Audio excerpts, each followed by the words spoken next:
नमस्कार, आप देख रहे हैं न्यूज़ टाइम्स और आपके साथ मैं हूं विनोद जॉन पॉल। तो आइए खबरों के सिलसिले को आगे बढ़ाते हैं। शहर के जाने माने अंतर्राष्ट्रीय क्रिकेटर सौरभ तिवारी ने क्रिकेट के सभी फॉर्मेट से और तेज गेंदबाज वरुण एरोन ने टेस्ट क्रिकेट से संन्यास की घोषणा कर दी है। आज किनन स्टेडियम में रणजी मैच के बाद दोनों को विदाई दी गई। सौरभ तिवारी पिछले कुछ समय से घुटने की चोट से परेशान थे, लेकिन लगातार घरेलू क्रिकेट खेल रहे थे। उन्होंने 11 साल की उम्र में क्रिकेट खेलना शुरू किया था। सौरभ ने 17 साल की उम्र में 2006-07 के रणजी ट्रॉफी सीजन में फर्स्ट क्लास क्रिकेट में डेब्यू किया। उन्होंने 115 फर्स्ट क्लास मुकाबलों में 47.51 की औसत से 8030 रन बटोरे हैं। सौरभ तिवारी ने प्रोफेशनल क्रिकेट से रिटायरमेंट का ऐलान कर दिया है। झारखंड के बल्लेबाज सौरभ बड़े बड़े छक्के लगाने के लिए मशहूर थे। उन्हें कभी नेक्स्ट धोनी कहा जाता था। हालांकि सौरभ का इंटरनेशनल कैरियर कभी धोनी की तरह परवान नहीं चढ़ पाया। उन्होंने साल 2010 में इंटरनेशनल डेब्यू किया और 3 वनडे मैच खेलने के बाद टीम इंडिया के दरवाजे उसके लिए बंद हो गए। उन्होंने 3 वनडे में 49 रन बनाए। वहीं दूसरी ओर तेज गेंदबाज वरुण एरोन ने घोषणा की है कि रणजी ट्रॉफी 2023-24 सीजन के बाद रेड बॉल क्रिकेट को अलविदा कह देंगे। अब सिर्फ वनडे और T20 जैसे सफ़ेद गेंद वाले क्रिकेट पर ध्यान देंगे। अपनी तेज रफ्तार के लिए मशहूर एरोन ने कहा कि झारखंड की तरफ से उनका आखिरी रेड बॉल मैच जमशेदपुर के किनन स्टेडियम में खेला। Can't ask for anything better. I started in Keenan. I'm finishing off in Keenan. I'm finishing the red ball in Keenan. I mean, obviously, every kid's dream is to play Test cricket for India. सब बच्चे के सपना रहता है कि वो test cricket खेले India के लिए, and I'm glad I could do that. And what's better than anything else is कि मेरा फैमिली आया ये मैच देखने के लिए, एंड हम लोग ये मैच जीते काफ़ी टफ सीज़न में। हम लोग एक अच्छा नोट पे एंड किए, वो सबसे इम्पोर्टेंट है कि हम लोग मैच जीते और मैं कंट्रीब्यूट कर पाया वो जीत के लिए।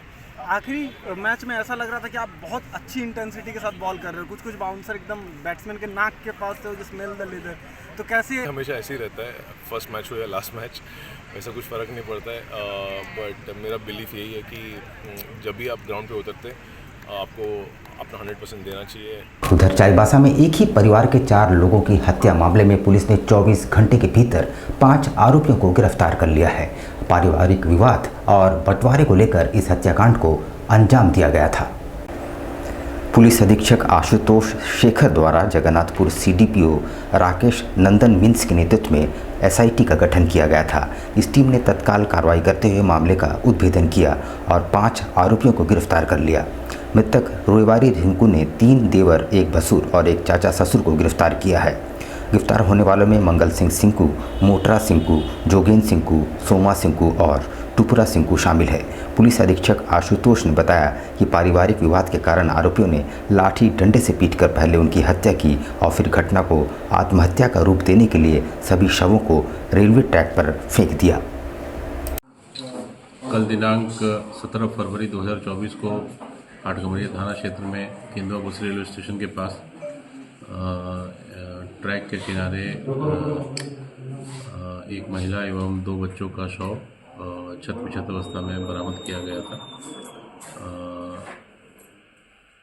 इस प्रकार से एक साथ 3 लोगों का शव बरामद होने की घटना को देखते हुए हम लोगों ने अनुमंडल पुलिस पदाधिकारी जगन्नाथपुर के नेतृत्व में एक SIT का गठन कर इस पूरे कांड का अनुसंधान प्रारंभ किया। कांड के अनुसंधान के क्रम में हम लोगों को ये बात प्रकाश में आई कि ये जो महिला थी और जो दोनों बच्चों का शव था, ये उनके अपने ही बच्चे थे और ये ग्राम बड़ा नूरदा की आठगमरिया थाना अंतर्गत रहने वाली थी। पूरे घटनाक्रम की छानबीन में जो बात प्रकाश में आई कि एक इनके घर के पास जो पारिवारिक विवाद चल रहा था और विशेषकर एक इमली का पेड़ है जिसको लेके परिवार के अंतर्गत विवाद था, और उसी क्रम में परिवार के अंदर लगातार सभी पक्षों में आपस में विगत कुछ दिनों से एक तरह से लड़ाई झगड़े की घटना घटित होती रहती थी। उसी के आलोक में इन्होंने इनके परिजनों ने मिलकर परसों 16 तारीख की रात में मारपीट के दौरान इनकी हत्या कर दी और उसके बाद साक्ष्य छुपाने के लिए शव को रेलवे ट्रैक पे फेंक दिया ताकि रेल से कट कर उसकी शिनाख्त पॉसिबल नहीं हो। अयोध्या में भव्य राम मंदिर के दर्शन के लिए आज टाटा नगर स्टेशन से विशेष ट्रेन आस्था स्पेशल ट्रेन से शहर के 1340 श्रद्धालु अयोध्या रवाना हुए। अयोध्या में भव्य राम मंदिर का उद्घाटन 22 जनवरी को हुआ। हर दिन 5 लाख की संख्या में श्रद्धालु मंदिर पहुंच भगवान श्री राम का दर्शन कर रहे हैं। ऐसे में देश के प्रधानमंत्री और रेल मंत्री द्वारा ये बीड़ा उठाया गया कि देश के हर कोने से श्रद्धालुओं को कम खर्चे में इस तीर्थ स्थल का दर्शन कराया जाए। इसे लेकर पूरे देश कोने कोने से आस्था स्पेशल ट्रेन अयोध्या के लिए रवाना हो रही है। इसी कड़ी में जमशेदपुर के सांसद विद्युत महतो के प्रयास से टाटा नगर रेलवे स्टेशन से आस्था स्पेशल ट्रेन अयोध्या के लिए रवाना हुई। इस ट्रेन में रेलवे के द्वारा हर बोगी में 3 सेवादारों के साथ 2 सुरक्षाकर्मी तैनात किए गए हैं ताकि श्रद्धालुओं को किसी तरह की परेशानी ना हो। खाना से पहले ट्रेन में साफ सफाई सबकी व्यवस्था की गई। वहीं पार्टी द्वारा हर बोगी और पूरे ट्रेन के लिए एक प्रभारी नियुक्त किया गया।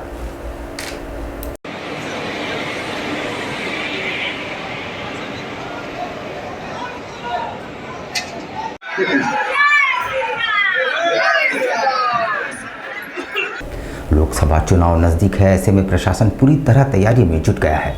उपायुक्त की अध्यक्षता में लोकसभा निर्वाचन संबंधी बैठक का आयोजन हुआ।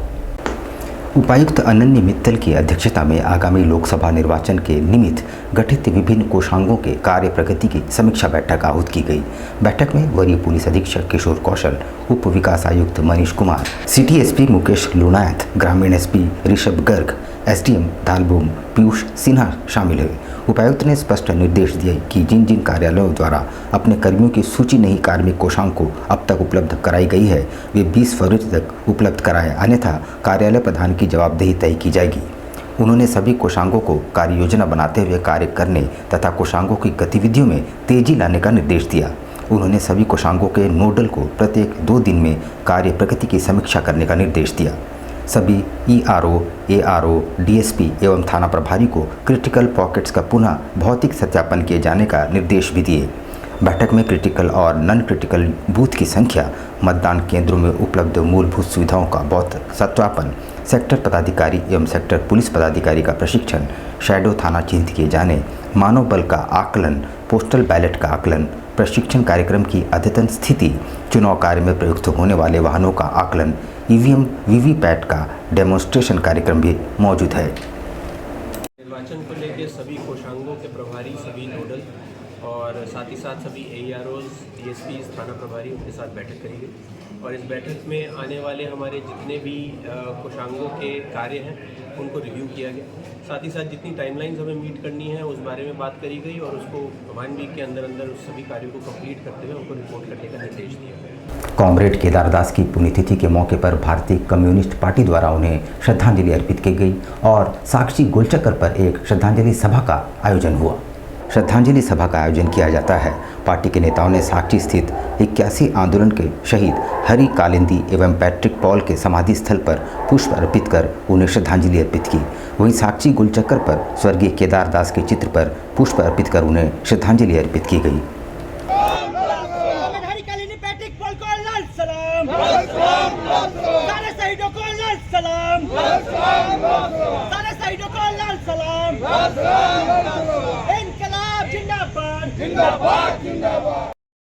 शहर के लिए मजदूरों की आवाज़ जो एक प्रचलित आवाज़ था, आज उनकी स्मृति में हम लोग एक सभा साक्षी गोलचक्कर पर और 1981 के आंदोलन में शहीद हरि कालिंदी और पैट्रिक पॉल की समाधि स्थल है। आज हम लोग इस पर पुष्प अर्पित किए हैं और जो हरि कालिंदी, पैट्रिक पॉल जिस आंदोलन के लिए शहीद हुए, जो मजदूरों के लिए आवाज़ बने थे, उस सपने आज अधूरा है, उस सपने को हम लोग पूरा करेंगे। सोनारी निर्मल बस्ती के रहने वाले रवि महतो ने सोनारी पुलिस को बताया कि रविवार रात उस पर गोली चली है, मगर मामला संदिग्ध लग रहा है और पुलिस पड़ताल में जुटी है। सोनारी थाना क्षेत्र के निर्मल नगर के रहने वाले रवि महतो ने सोमवार को सोनारी थाना पहुंचकर अपने ऊपर गोली चलने की शिकायत की। रवि महतो ने पुलिस को बताया कि उसके ऊपर रविवार की रात तब गोली चली जब वो शौच के लिए गया था। रवि महतो के अनुसार गोली उसके कमर को छूते हुए निकल गई। सोमवार को शिकायत होने के बाद पुलिस रवि महतो को लेकर एमजीएम अस्पताल आई। यहां प्राथमिक उपचार के बाद उसे घर भेज दिया गया। पुलिस मामले की जांच में जुट गई है। फिलहाल पूरा मामला संदिग्ध लग रहा है।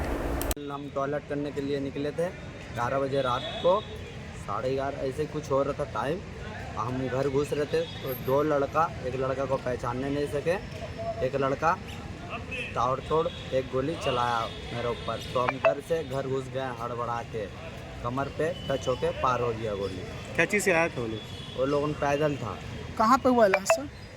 सोनारी निर्मल नगर बी ब्लॉक। तुम कहाँ रहते हो? विलास बस्ती। बिष्टुपुर चूनाशाह बाबा मजार टाटा स्टील गेट के बगल स्थित बस्ती को युवा सेल द्वारा हटाने की प्रक्रिया की जा रही है। इधर उस बस्ती में रहने वाले पेशे से सफाई कर्मियों ने उजाड़ने से पहले पुनर्वास की मांग की है।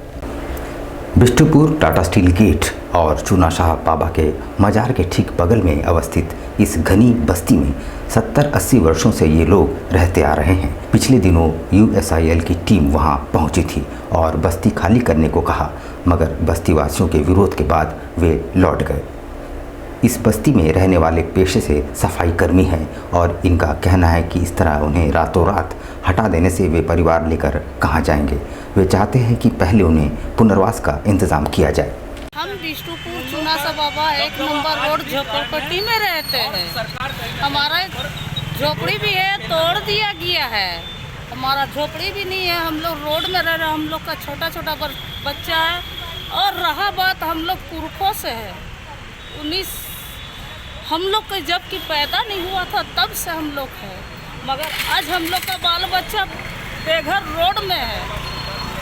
और हम लोग वोट देते, हम लोग से वोट लेते, हम लोग को क्या अन्याय कर रहा है? क्या मिला हम लोग को? हम लोग को भी तो हक चाहिए ना।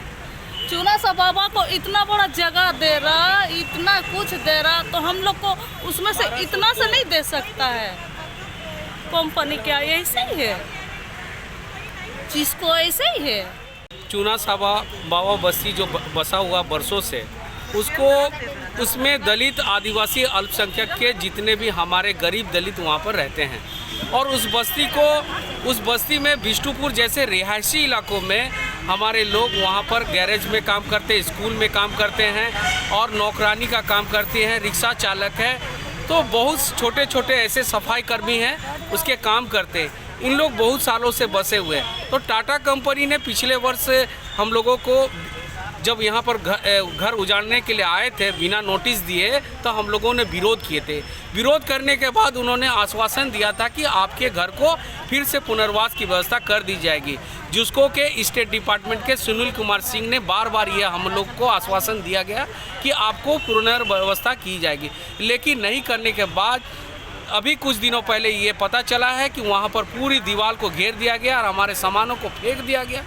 पश्चिम बंगाल के संदेश खाली में महिलाओं के साथ तथाकथित रूप से अत्याचार मामले की चिंगारी शहर तक पहुंच चुकी है। इधर हिंदू जागरण मंच ने इस घटना के विरोध में पश्चिम बंगाल की सीएम ममता बनर्जी का पुतला फूंका।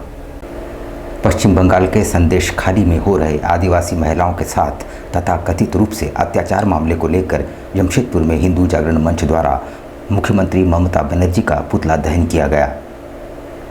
हिंदू जागरण मंच के अध्यक्ष ने कहा है कि जल्द से जल्द बंगाल में राष्ट्रपति शासन लागू किया जाए और आरोपियों के खिलाफ सख्त कार्रवाई की जाए।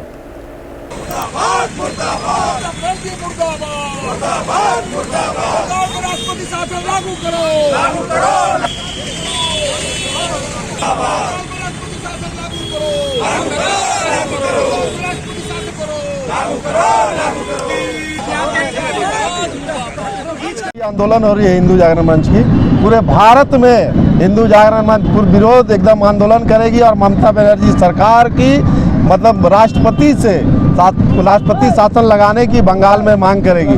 जिस प्रकार ममता बनर्जी के जितने भी विधायक हैं, जितने भी सांसद हैं, सब हिंदू पे अत्याचार करने में लग गए हैं। वहाँ के शासन और प्रशासन सब मिल करके पूरे भारत में देख लीजिए आप, जिस प्रकार का कश्मीर में जो कर रहा था सब कोई, आज देखिए बंगाल में वही दोहराया जा रहा। बंगाल कश्मीर से ज़्यादा खत्म हो रहा। टाटा कमिंस में कार्यरत मजहर खान का एक लंबी बीमारी के बाद इंतकाल हो गया। इधर जिला कांग्रेस के उपाध्यक्ष जितेंद्र सिंह ने कंपनी प्रबंधन से मानवीय आधार पर आर्थिक मदद की अपील की है।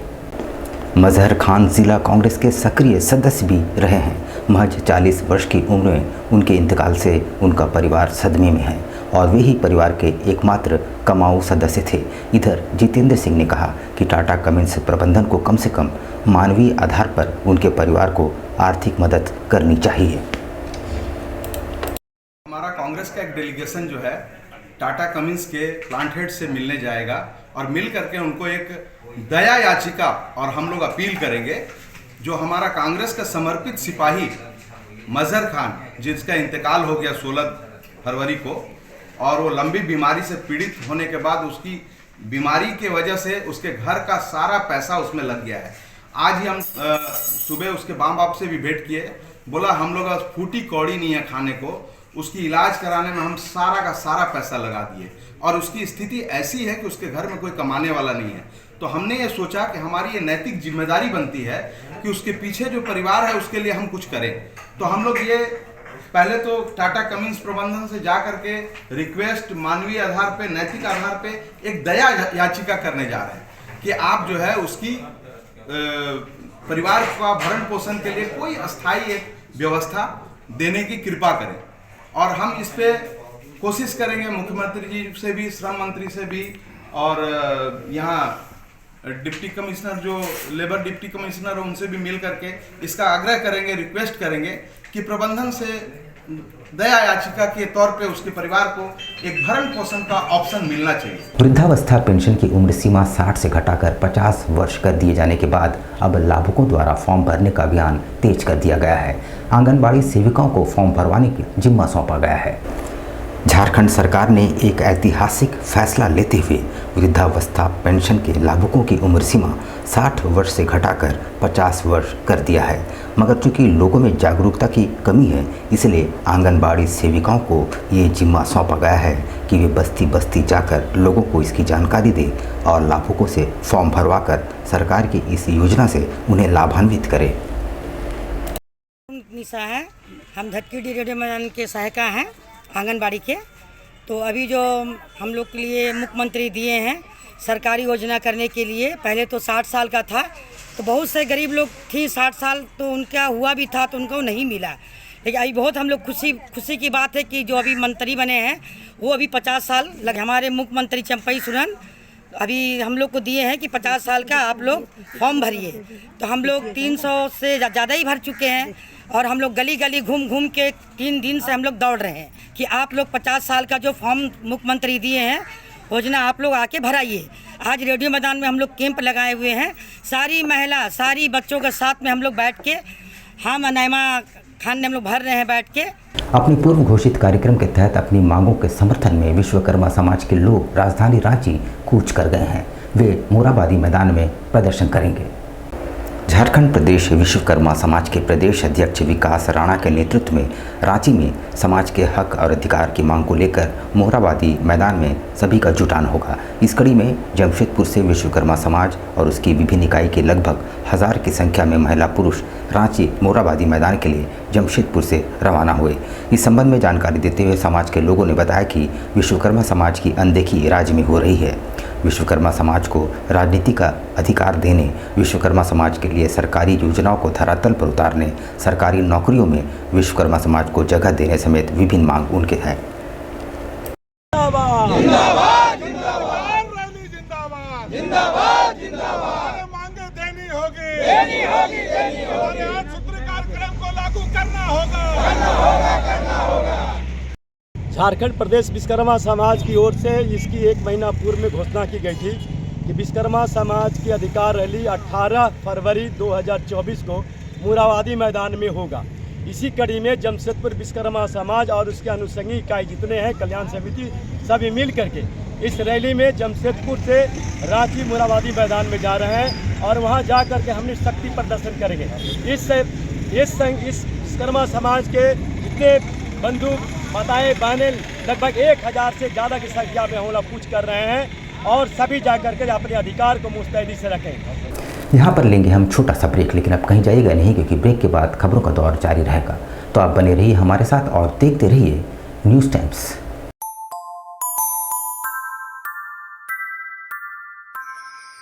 I love kangaroo kids, it's the happiest place I'll be. They show me frogs and turtles and things and teach me how to smile. They learn me big important words and tell me green from white. I love Kangaroo Kids, it's the happiest place I'll be. My teachers really love me. They make me feel so cool. So every day I wake up and yell, Mama, I want to go to school. I love Kangaroo Kids, it's the happiest place I'll be. And one day, years and miles from now, I remember all these things. Yes, when I grow to be someone, I'll still be proud to say, I love Kangaroo Kids, I love Kangaroo Kids, I love Kangaroo Kids, I love Kangaroo Kids. Yeah!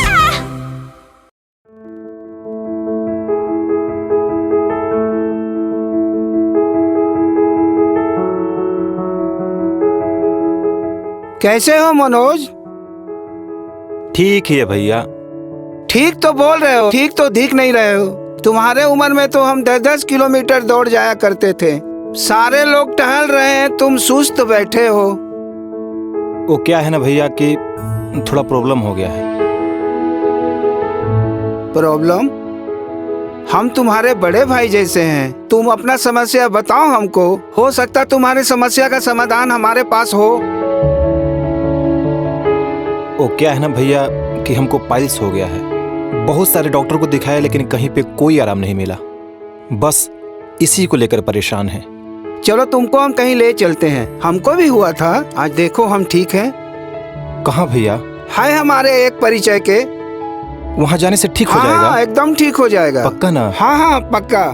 चलो चलो चलिए भैया।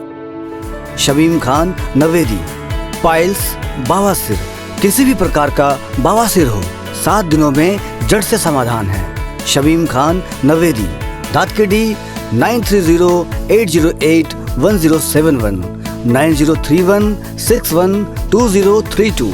सुबह 10 बजे से 1 बजे तक और शाम 4 बजे से 8 बजे तक। आपके बच्चों के सुनहरे भविष्य का दूसरा नाम गायत्री शिक्षा निकेतन। शिक्षा के क्षेत्र में उत्कृष्ट प्रदर्शन के लिए राष्ट्रीय एवं राज्य सरकार से सम्मानित विद्यालय, जहां होता है आपके बच्चों का सर्वांगीण विकास।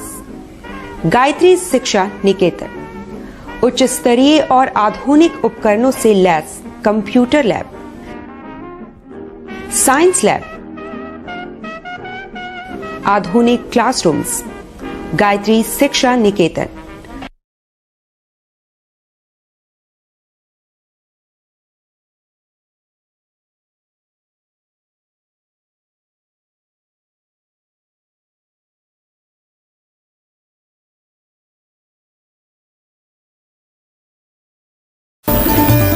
Indian Bakery, specialist in cakes and confectionery items.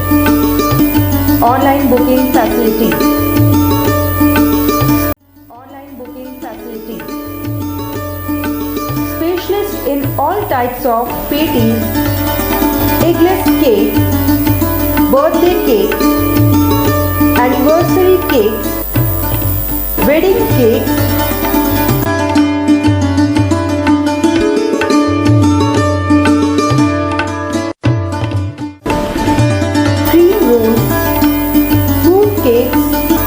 marriage anniversary cake and school order specialist. Please do visit with your friends and family.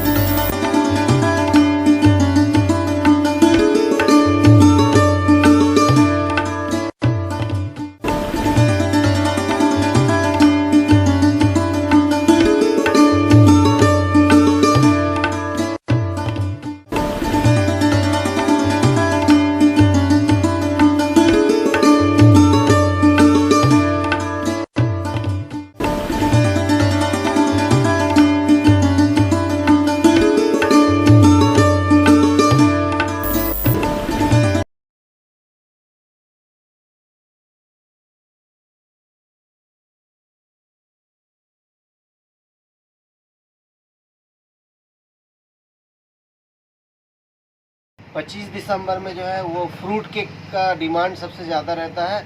अभी fruit cake, plum cake, walnut cake और अभी चॉकलेट ब्राउनी केक बहुत ज़्यादा customer का demand है।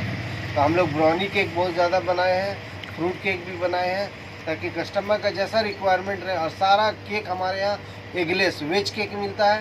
ये हमारा Indian bakery new रानी कुदर में हमारा शॉप है। जिन कस्टमर को भी चाहिए वो बिना झिझक आए हमारे इंडियन बेकरी न्यू रानी कुदर में, और हर तरह का केक आपको मिल जाएगा, आपको रीजनेबल प्राइस में मिलेगा, रीजनेबल रेट।